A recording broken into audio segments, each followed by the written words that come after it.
I think virtual reality is when technology is used to help the player get themselves into the game. Where you think that you're inside the game, like physically. Like normally you just think that you're the character, but you're actually the character. Virtual reality would be more to the fact that you can feel more part of the game.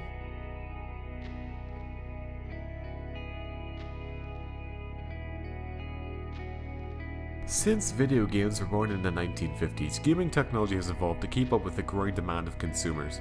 From the brown box and arcade machines to the PlayStation 4 and gaming computers with the power to challenge even massive supercomputers, home entertainment has leveled up more than once.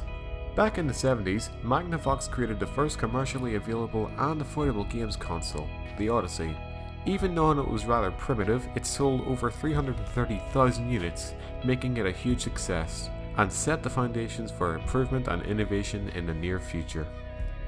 Later that decade, Nintendo debuted their color TV game, which had many new features unseen before by other first-generation consoles, such as the ability to produce 2D graphics in real time without the need for plastic film overlays like the Odyssey had.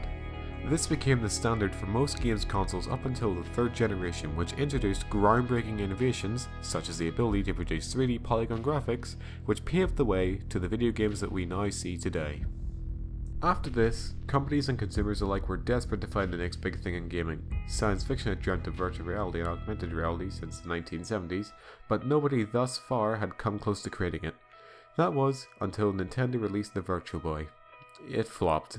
The lack of realism, head tracking, monochromatic red screen, all combined to cause physiological symptoms of dizziness, nausea, and headaches. Even Nintendo has come to name it as a failure. It would take 20 years for commercial virtual reality to fully recapture gamers' attention.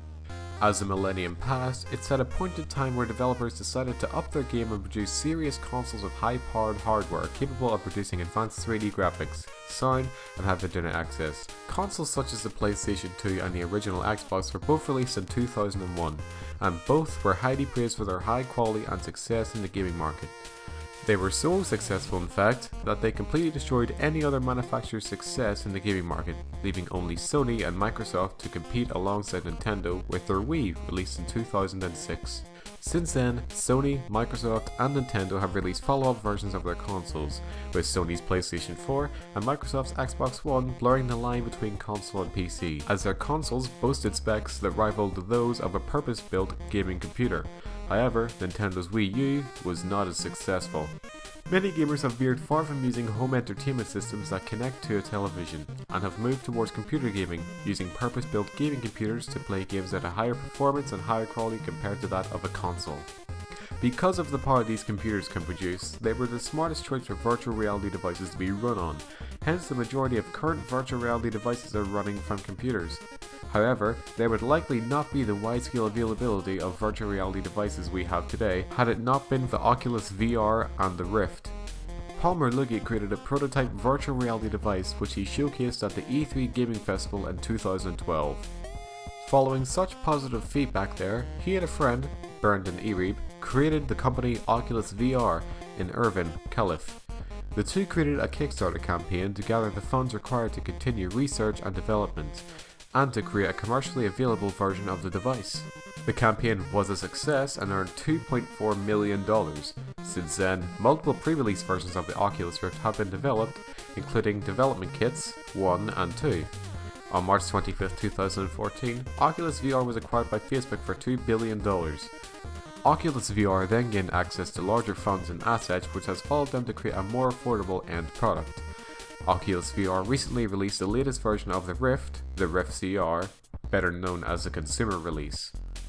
Do you think virtual reality is something that will become mainstream? Possibly.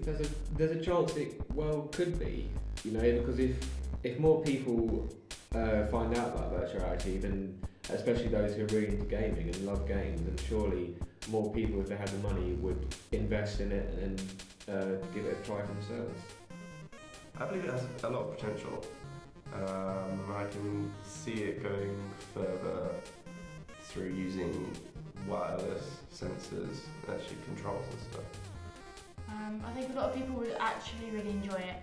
think they'd like it more once they've actually got like their favourite game, like for example Call of Duty or like a adventure game, a bit like Skyrim and stuff like that, and play that through the VR or the Oculus or something like that, and they'd actually be the character and be the one who's actually fighting or actually looking and going on quests, rather than at the moment it's a bit like, oh, I can do puzzle games, oh, I can do go into GTA and stuff like that. I think they're just more adventurous and they'll be a lot more popular than just the normal, I'm going to shoot you sort of thing. I think it's already become mainstream. There's many different variations of the virtual reality. You've got the Oculus Rift, the DK1 and 2. You've got VR. You've got the, I think it's Vive, which is what Markiplier plays on. But you get controllers with that. So it's very, very practical. You actually make it like a sandwich. You can pick things up and move it. So 10 years ago, the latest technology was the PlayStation 2. Where do you think it will be in another 10 years? I think in another 10 years' time, I think we'll have obviously more enhanced, advanced technology with games. Like recently I've seen this setup which relates to virtual reality where you have like cameras spread around the room and you can like get like a full body movement in the game. So I reckon they could get better with that, and they could like increase technology with gaming in that aspect of virtual reality. So I think more games will be made, and like there could be like more advanced console to meet the needs of virtual reality. I think the Oculus would become its own theme park game, where you'll be placed on, you'll be using one of these and you'll be using props, and the structure would be the actual game itself. So if you're walking into a wall, you can actually feel the wall itself, and with guns it would just be more realistic.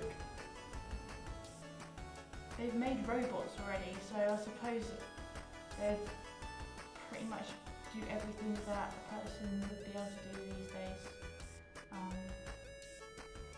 You wouldn't need to do anything, something else would do it for you. It'd be rather scary, to be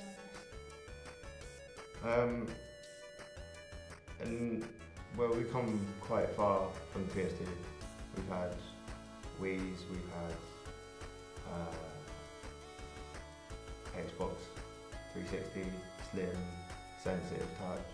Now got the Xbox One versus the PS4, but now you can play online together. I believe they're thinking about doing something with PC players, so everyone can jump in the same game.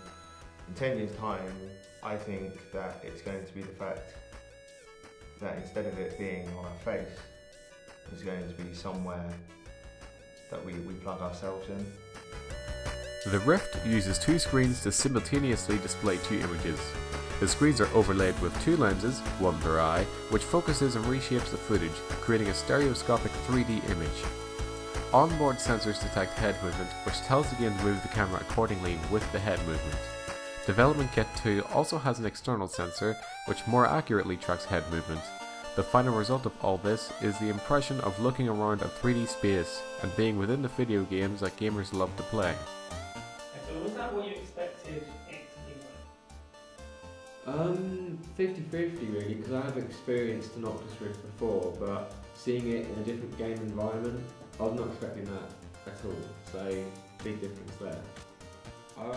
It was really different compared to console, Xbox and PlayStation. I'm not into GTA. It was alright, I suppose.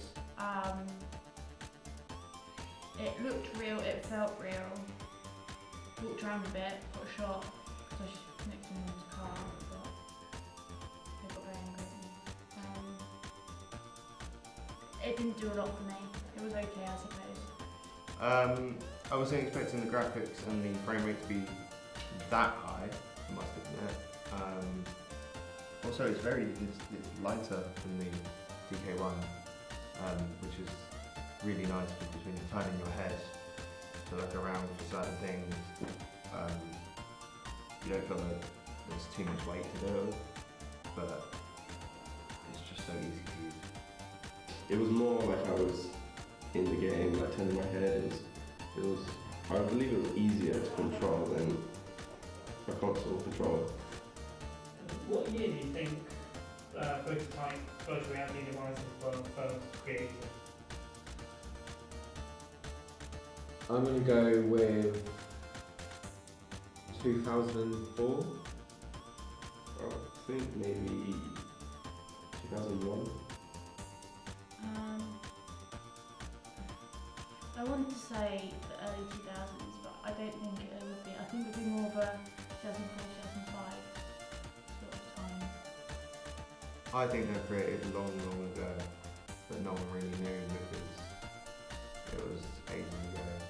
I think maybe about 2004 was probably about the first thing that they thought about it and tried to make it and plugged it in.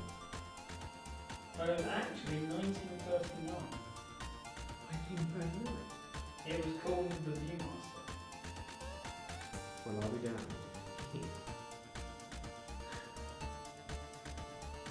What? It was called the Viewmaster. That's crazy. Wow. No way.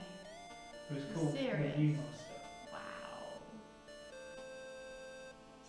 That's mental. I actually didn't think that. I thought it would be 2000s.